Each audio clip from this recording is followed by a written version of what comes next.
Bonsoir à toutes et à tous et bienvenue dans cette nouvelle vidéo où on va parler d'un jeune journaliste connu pour sa courtoisie et son respect envers autrui est brutalement arrêté. Son nom, Djiba Milimolo. Alors, sans convocation, sans explication claire, il est embarqué, transféré et aujourd'hui déféré. Que lui reproche-t-on réellement? Une injure, une violence ou simple d'avoir osé s'exprimer? Alors dans cette petite vidéo, nous revenons sur une arrestation qui fait tache dans une république qui se veut démocratique mais qui semble confondre paroles critiques et crimes d'opinion. Alors bienvenue à nouveau dans cette petite vidéo. Merci de partager la vidéo au maximum. Merci de vous abonner si vous n'êtes pas encore abonné à la chaîne et activer la cloche de notification. Et dans cette petite vidéo toujours, je vais vous lire au fait une enquête de Latif, Abdel Latif, alors qui va donner aussi des détails et concernant cette arrestation de Djiba Milimolo depuis le jeudi. Voilà, parce qu'il faut vraiment le dire, c'est depuis le jeudi qu'il a été arrêté. Alors, une arrestation aux allures de traque. Selon les informations rendues publiques, Djiba Milimolo n'a pas été convoqué légalement ni notifié d'une quelconque plainte ou procédure à son encontre. Il aurait été filé, vous arrivez à comprendre la famille, par une connaissance, un procédé plus digne d'une enquête criminelle que d'un traitement réservé à un journaliste civil.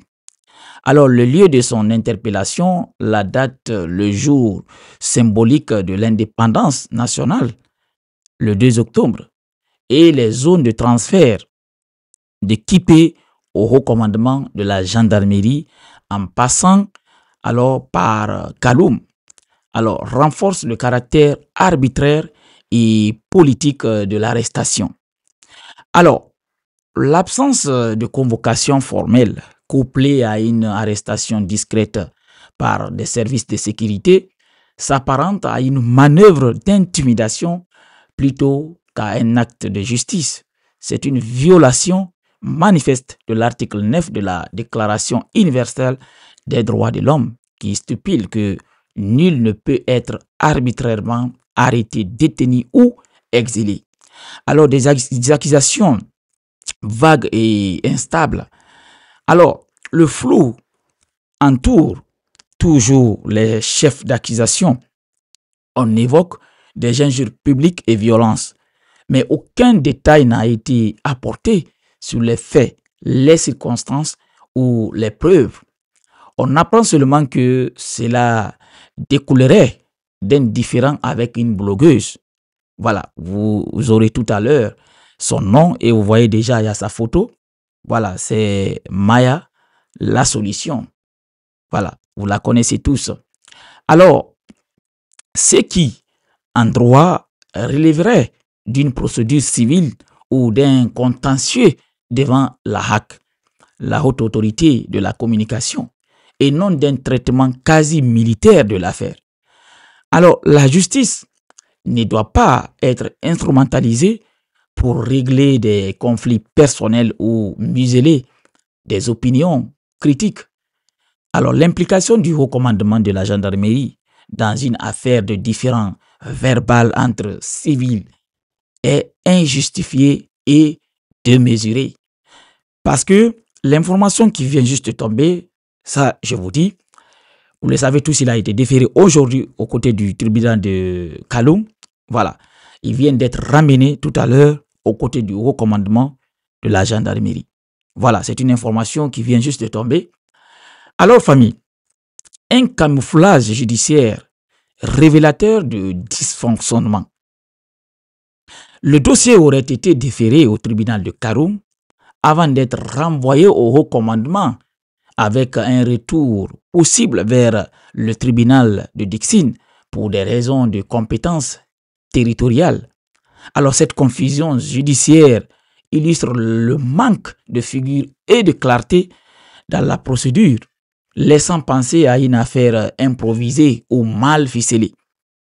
Alors, un État de droit ne peut tolérer que des citoyens soient privés de liberté dans une zone grise procédurale, sans chef d'accusation clair, sans juge désigné et sans traitement équitable. Alors, un signal vraiment inquiétant contre la liberté d'expression dans notre pays. Djiba Milimolo, je m'excuse parce que le nom de Djiba Diakité ça parle tellement en Guinée que maintenant, dès qu'on dit Djiba, on pense à Djiba Diakité. Non, Djiba Milimolo. Voilà. Ce jeune est connu sur les réseaux sociaux et dans les médias pour sa posture respectueuse, son langage posé et sa critique argumentée. Alors, il ne s'agit pas d'un polémiste radical ou d'un agitateur. Son arrestation envoie un message clair. Même les voix les plus modérées peuvent être ciblées si elles dérangent.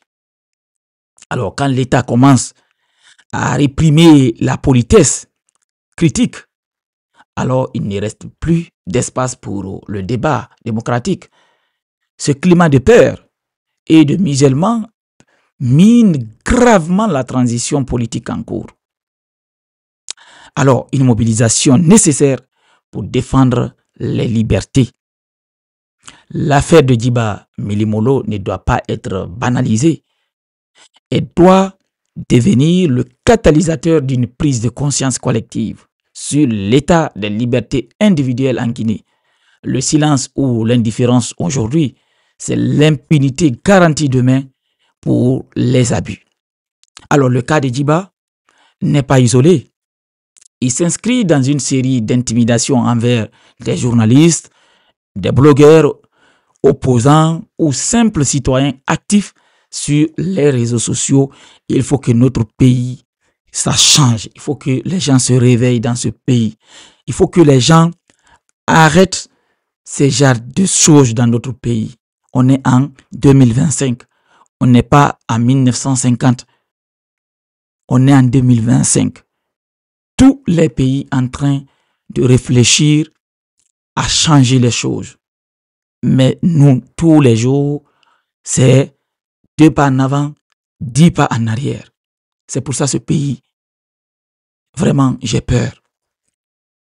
Alors, l'arrestation de Djiba Milimolo n'est pas une simple affaire judiciaire.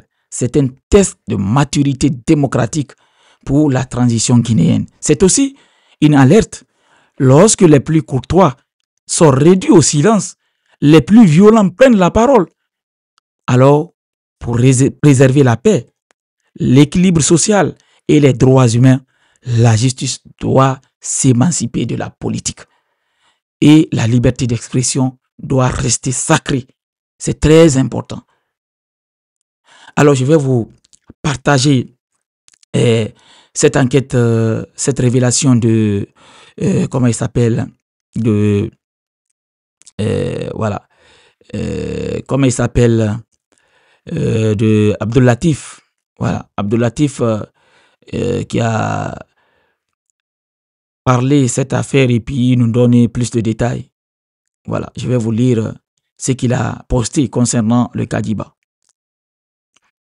Voilà, il dit Djiba Milimolo, arrêté et détenu depuis avant-hier au haut commandement de la gendarmerie nationale, vient d'être déféré au tribunal de Kaloum. Selon des sources proches du dossier, son crime serait d'avoir simplement écrit un test de vérité. Un test où il recadrait Maya la solution, cette influenceuse qu'on a tous vu se moquer publiquement de Babila après l'arrestation de son père, avant allant jusqu'à nier l'évidence et à la prétendre que le père de Babila n'avait jamais été arrêté. Alors, c'est l'occasion pour moi de vous montrer cette vidéo de la dame Maya, voilà, Maya la solution, qui parlait du cas de Babila. On va l'écouter. Babila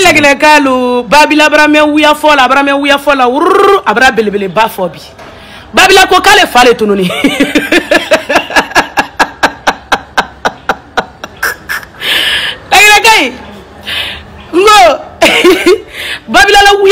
ka boya afanka ka bonfo ndangro to l'entrée fomra kende ya Ibrahim via pour la c'est-à-dire double ouya conteneur libolo ni parala ouya forme babila fibi préparé qui sigi qui concentré ka tout bobukan bilin na jila quoi c'est-à-dire ouya remorku libolo quoi mais ni zetan ah babila iko ki fabra tunu mais imani nyo ouya baraba fond hein ne koni bon. Voilà, vous avez tous écouté Maya, voilà ce qu'elle a dit, vous l'avez écouté. Voilà, elle se moquait au fait de Babila, parce qu'on a tous vu la vidéo de Babila ici où il a fait cette sortie où il pleurait en annonçant que son papa a été arrêté. Voilà, elle a fait la vidéo pour démentir, comme quoi Babila a l'habitude de mentir, parce que si vous ne comprenez pas Malinké, Babila a l'habitude de mentir, mais aujourd'hui encore, il a fait un gros mensonge. Il dit que son papa vient d'être arrêté. Elle a même dit qu'elle était malade quand elle a vu la vidéo de Babila, qu'elle est même guérie. Voilà. Au fait, c'est tout. Elle voulait juste moquer de Babila, comme ce que Abdul Latif dit dans son texte. Alors, c'est ce texte, voilà. Ok. Où elle dit que le père de Babila n'avait jamais été arrêté. Alors, c'est ce texte de ce simple acte de parole libre que Maya a envoyé à la gendarmerie pour dire que Djiba est un soutien de Babila. Voilà. De fait que Djiba a fait un texte pour recadrer Maya, je crois c'est dans les commentaires, pour recadrer Maya, et Maya a pris ce texte, elle a envoyé au haut commandement de la gendarmerie pour dénoncer Djiba Milimolo pour être un soutien de Babila. C'est tout. C'est tout. Parce que je peux vous jurer, quand vous partez en bas de la vidéo, vous regardez les commentaires. Ça ne peut pas être seulement le simple commentaire de comment il s'appelle, Djiba Milimolo, qui recadrait la dame, au fait, qui la ramenait à la raison. Parce que ces actes comme ça, on ne doit pas se moquer. Ça, je peux vous jurer. Mais comme Djiba, c'est une personnage connu. Et voilà. Et on ne sait pas peut-être ce qui s'est passé, s'il y a quelque chose entre eux. Et elle a pris ce commentaire, parce que c'est un commentaire, moi j'ai regardé la page de Djiba Milimolo, je n'ai pas vu où il a parlé le sujet d'enlèvement du papa de Babila. Mais c'est sûrement que c'est dans les commentaires, il a voulu, ou bien dans un message, il a envoyé peut-être à la dame pour la recadrer, que cette dame a pris ce message ou bien ce commentaire envoyé au commandement. Et on a fait arrêter. Et vous avez encore, selon ses avocats, le jeune a été filé même comme un criminel. Comme un criminel. Alors, c'est très dangereux. C'est très dangereux. Et il y a des gens qui veulent maintenant démentir ça comme quoi, non, peut-être l'arrestation de Djiba ne serait pas vraie.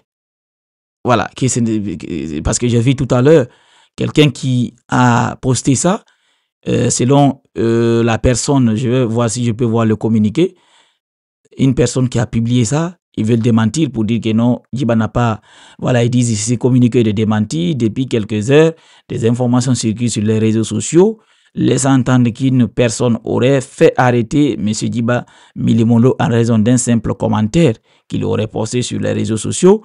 Nous tenons à préciser que ces informations sont inexactes et ne reflètent pas la réalité des faits. Selon une source sûre, les faits se seraient déroulés au centre émetteur alors qu'une citoyenne guinéenne effectuait des opérations d'échange. Mais Djiba Milimolo se serait approché d'elle pour échanger à propos de ces vidéos. Voilà, puis aurait évoqué un sujet sensible concernant le père d'un tiers. Voilà. Peut-être, je pense, ce communiqué, peut-être c'est très très important au fait d'écouter, parce que c'est un communiqué sûrement je sais pas, je vais voir, ça vient d'où, si c'est du ministère ou quoi. Bon, je sais pas, qui a posté ce communiqué. Voilà, vous avez compris que Djiba aurait, voilà, je me suis un peu perdu dans le texte, voilà, puis évoquer un sujet sensible concernant le père d'un tiers. On parle ici de Babila. S'estimant menacée verbalement par une personne qu'elle ne connaissait pas, la citoyenne aurait commencé à filmer la scène pour conserver une trace de son interlocuteur. C'est à ce moment, selon la même source, qu'elle aurait été physiquement agressée et blessée. Ça, je ne peux pas du tout gober ça, dire que Djiba est violent. Sincèrement, sincèrement, je ne peux pas comprendre ça, que ce jeune, il peut aller jusqu'à être violent. Jusqu'à être violent et agresser, blesser même la personne. Je vous dis, c'est incroyable. Mais c'est pas fini, hein, parce que c'est un communiqué. Je ne sais pas qui. Le communiqué ne vient pas du gouvernement parce que je ne vois aucun, en tout cas, aucune signature ici. Je vois seulement un communiqué. Voilà. Et je suis en train de voir, en fait, je suis en train de vous transmettre pour que vous aussi, vous arriviez à comprendre un peu cette situation. Alors, elle s'est alors rendue à la brigade de recherche la plus proche où 2 agents l'ont accompagné pour retrouver M. Djiba Milimolo. Celui-ci a été conduit à la gendarmerie qui a procédé aux vérifications nécessaires. Il est important de souligner que le lieu de l'incident serait équipé de caméras et que les images ont été enregistrées, ce qui permettra à l'enquête d'établir les responsabilités de manière objective. Contrairement aux rumeurs en ligne, cette procédure n'est donc pas liée à un commentaire ou un post sur les réseaux sociaux. M. Djiba Milimolo n'a d'ailleurs jamais publié de post critiques relatifs à cette affaire. Il est un jeune dont la moralité et le comportement sont connus et respectés par beaucoup. Alors nous rappelons également que M. Djiba Milimolo bénéficie de l'assistance d'avocats et de toutes les garanties prévues par la loi. Nul ne peut être retenu dans les locaux de la gendarmerie sans preuve concrète et sans suite judiciaire. Nul n'est au-dessus de la loi, mais nul ne peut être privé de ses droits sans fondement légal. La Guinée est un État souverain et un pays de droit. Certains veulent faire croire qu'il est possible d'arrêter un citoyen pour un simple poste de soutien, mais cela est faux et contraire à nos principes républicains. Nous invitons donc chacun à éviter toute récupération ou instrumentalisation de cette affaire pour salir l'image de la Guinée, de ses institutions ou de la justice. Notre pays est et demeure un état de droit où la liberté d'expression est garantie. Cependant, toute agression physique entraînant des blessures constitue un acte répréhensible et justifié. L'intervention des forces de l'ordre. Alors, l'enquête suit son cours et le moment venu, les résultats pourront être portés à la connaissance du public pour établir totalement la vérité. Tous les Guinéens ont même droit, peu importe la fonction du ou de la plaignante. Cela n'enlève à personne son droit dans ce pays ou ailleurs. Je ne sais pas qui a écrit ce communiqué. Voilà, c'est un communiqué, tout porte à croire que cette personne, en tout cas, peut être renseignée. Je ne dis pas ce qu'il a écrit dans ce communiqué est vrai, mais voilà l'information, en tout cas donnée par d'autres sources encore, toujours de cette affaire. Mais c'est quand même dont tout le peuple de Guinée a besoin de connaître. Est-ce que Djiba, c'est quelqu'un qui est violent? Sincèrement, ça va me surprendre. Ça va vraiment me surprendre. Dire que Djiba a été agressif et même blessé. Maya la solution. Je vous dis, alors c'est très très important qu'on nous poste, qu'on nous montre cette vidéo de surveillance ou cette vidéo que la dame aurait filmée lors de leur intercation. Parce que ce qui est sûr, ça, je sais, Djiba peut faire ça, parce que c'est un jeune respectueux, venir parler, comme donner des conseils à la dame. Mais est-ce que la réaction de la dame aussi, n'a pas peut-être agressé le jeune? Peut-être les conseils que Djiba aurait peut-être donné à la dame, est-ce que la dame, ces conseils-là ont plu à la dame? Peut-être la dame peut devenir agressive. Ça aussi, parce que, sincèrement, c'est incompréhensible que quelqu'un vienne te donner des conseils et en te donnant ces conseils-là, t'agresse, te blesse. Et toi, tu sors même ton téléphone pour prendre des preuves. Pour faire quoi? Pour faire... Au fait, pour quel but? Et que dans ce pays, il y a certaines personnes qui tuent les gens et aujourd'hui qui sont libres en train de faire des vidéos en Europe en clashant ces détracteurs. Vraiment, je ne comprends plus rien. Alors, montrez-nous ces vidéos et après, on verra ce qui est dit dans ce communiqué, si c'est vrai ou faux. Alors, famille, c'est cette vidéo que j'ai vraiment voulu partager avec vous. Cette actualité concernant l'arrestation de Djiba Milimolo. Voilà, ce jeune dont je n'arrêterai pas de dire, qui est vraiment, vraiment humble, qui est vraiment poli et qui a aidé beaucoup de jeunes ici à travers son projet. Je ne sais pas, j'ai oublié le nom, ce projet, cet événement qu'il organise chaque année pour booster les jeunes entrepreneurs. Sincèrement, ça va vraiment me surprendre. Alors partagez la petite vidéo et à très bientôt pour une nouvelle autre vidéo.